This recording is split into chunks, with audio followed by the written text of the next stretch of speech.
charges, how does he get somebody that he wants to testify to come in on his behalf?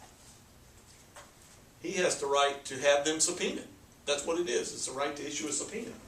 So not only does the state issue subpoena for witnesses to come in and testify on the state side or the federal government side, the defendant is entitled to subpoena witnesses to come in and testify on his behalf. And sometimes police officers end up coming in and testifying for defendants, to certain parts of the investigation and things that they found or things that they didn't find or things that other people have told them or those kind of things. And so a lot of times even police officers get subpoenaed by the defendant to come in and testify in front of the jury as to what their investigation revealed or what the witnesses said or didn't say or those kind of things. Okay? Any questions about any of these? When you get charged in Florida, you get charged in Florida with a crime two ways. You get charged either by indictment, which is generally pretty much always on first-degree murder, although the grand jury can charge other crimes, but the other is by information. Anybody know why it's called an information? Well, I'll tell you a little story. I was running errands for a law firm when I was in high school, and I'd worked there for about a year, so I kind of knew what was going on. And one of the partners called me in. He said, "Tim, I need you to go down to the courthouse, go to the criminal division, and get me the information on the Jones case." I said, "Okay, what information do you want?" He said, "Well, just go up there and get the information." I said, "Gary, I know, but they need to know what information you want." He said, "Tim, just go ask for the information."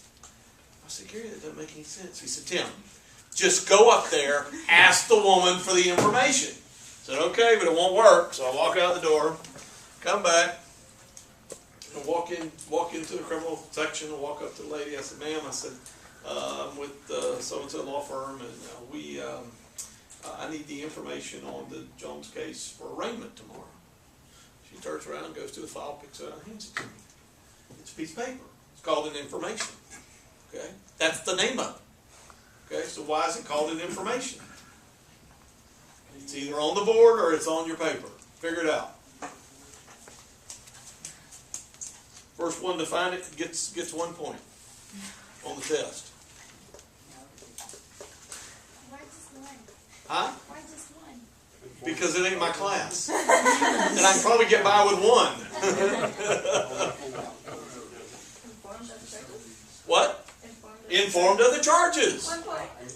She gets 1 point. Right. You got to back me up here. All right. You have the right to be informed of the charges. So far, it calls it an information. Okay? That's the information of what you are charged with. All right. How many people we got there? 3, 4, 5, 6, 7, 8, 9, 10, 11, 12, 13, 14, 15, 16, 17, 18, 19, 20, 1, 2, 3, 4, 5, 6, 26. Okay. All right. Give me 6 groups of 4. these. 4 groups of 6. I'm going to do 5 groups, I think. Okay. Give me these 6. Okay? Y'all get together and get your chairs around. Form a circle. 1, 2, 3, 4, 5. Y'all get your chairs around. Don't put them in the group. Hey, here, I'm going to make this easy on you. I'm going to put them in the same group with this lady and you, and you're in charge.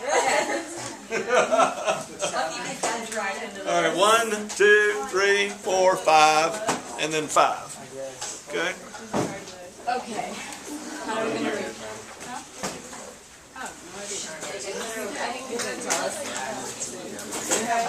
And now we've got to move our stuff.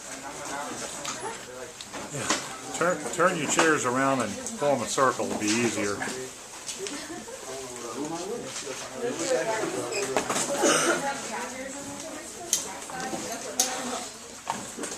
Oh, by the way, there was one more we forgot. Excessive bail. Anybody know what bail is? What is bail? Pays your way out of jail. What's that? Pays your way out of jail. Pays your way out of jail. If you get arrested today, you go to a bond hearing in the morning. You see either me or Judge Townsend. Tomorrow morning is Judge Townsend morning. You see Judge Townsend. Judge Townsend's gonna look at you, he's gonna figure out what you're charged with, what your record is, how long you lived in this area, what type of family members you have in this area, what you're charged with, and based upon that, he's going to set a bond. If it's a very minor case, and you may be released on your own recognizance, if it's a first-degree murder case or an armed robbery case, it's gonna be a no bond, which means you're not going home. But otherwise, in between, anywhere from ROR all the way up to no bond is our ability to set a bond. So you have the right as a defendant not to have an excessive bond being set against you. Okay? So, everybody understand that? Is there anybody, now this is important, is there anybody that does not understand, I've crossed out 3, 7, 9, and 10. Is there anybody that doesn't understand anything that's up here and what we're talking about? Okay? Anybody have any questions? Okay? Because each of you is writing is writing the Bill of Rights for your country.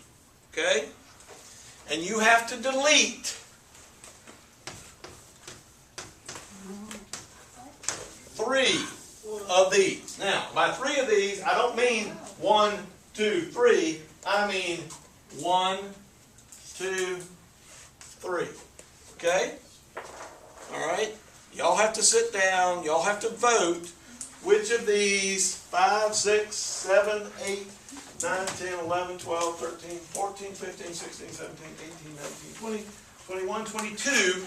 You have to end up with 3 of those 22 that you are not going to use in your country. Okay? You could take out any of these. Well, yeah, they're in their own sheet.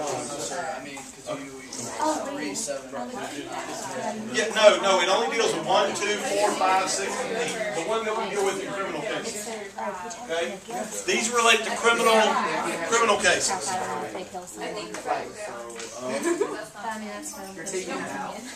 Why would you do I was just going to mark the debate.